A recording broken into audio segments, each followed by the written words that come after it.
Okay, so I'm going to catch up with Ryan Gordon, who's the first team coach here at the club. Ryan, probably people have seen you on the pitch for the last 3 or 4 weeks, getting involved with the team. Tell us about your role and how you came to start with the Stones. My role is really to work with John Still and Hakan and being the support between the players and management. I know John Still for a little while. I used to play under John Still at Dagenham Redbridge, and Hakan I know on the coaching circuit. And I had a conversation with Hack, and I said I wanted to get back into first team football, and I want to work at a good club, to be honest. And he said come down, invited me down, meet John again after all these years. And I've met some great people, and it's a great place to be. I'm looking forward to the season ahead. In terms of the players as well, obviously it was like a brand new group almost, wasn't it, when they started here on the 1st of July? How have you seen those individuals develop into a team in the last few weeks?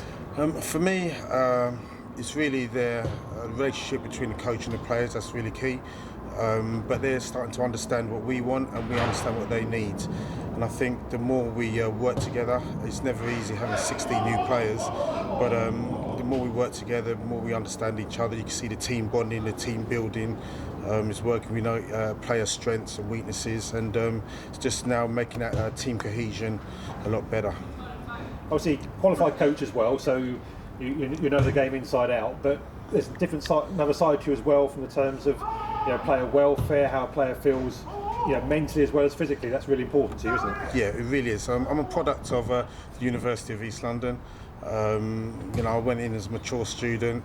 I've got 20 years coaching experience, recruitment experience in grassroots and professional clubs, and I want to bring that experience into Maidstone. So I went back to university. I studied a sport and exercise science degree, and then I studied a master's degree in positive psychology and coaching psychology. In layman terms, that's the well-being and performance of players and coaches and football clubs. Now, how important is, I suppose, at a non-league level to have something like that? Because I guess at the professional game it's taken for granted, isn't it? You've got a team of maybe about 40, 50 people behind the management, but obviously at a non-league level those teams are much smaller. So you're kind of like, your role must be very multi-purpose in that respect. Yeah, it really is. It's a first that I've heard of a player in coach in my position, looking at well-being and performance. So my role through my experiences is multi-dimensional.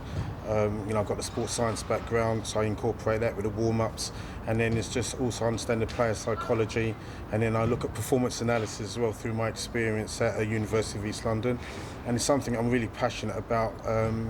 We see and the fans see what they see on the pitch, but actually when you look at the video and the analysis, then we can look at their strengths as well. And then when we give feedback to the players as a coach and staff, we're probably more coherent and more consistent with our messages. I talk about coaching, but you've also done a bit of recruiting for us this summer as well. Seydou Khan owning that deal last week. Yeah. A student with you at the university there. How pleased were you on both a personal and professional level to see Seydou trial here and be successful in the deal? Yeah, I'm excited for him. I've known Seydou since he was 15. I tried to sign him at Norwich when I was there for 5 years. Finding Seydou at University of East London, he played a pivotal role in our growth, and I know what he can do as a player. He's technically sound, he's a student of the game, and he's very ambitious. And it's one of those where I said to him, we discussed really to be patient and keep working, keep developing your habits. And when I spoke to John and Hack, I said, look, I have this player at UEL. It's a real hub for footballers, and Seydou's done really well. He played for England universities, where they won the Home Nations tournament for the first time in 16 years, and he's bringing that experience to Maidstone, and I'm really pleased with his development. He's only going to get better under Hack and John.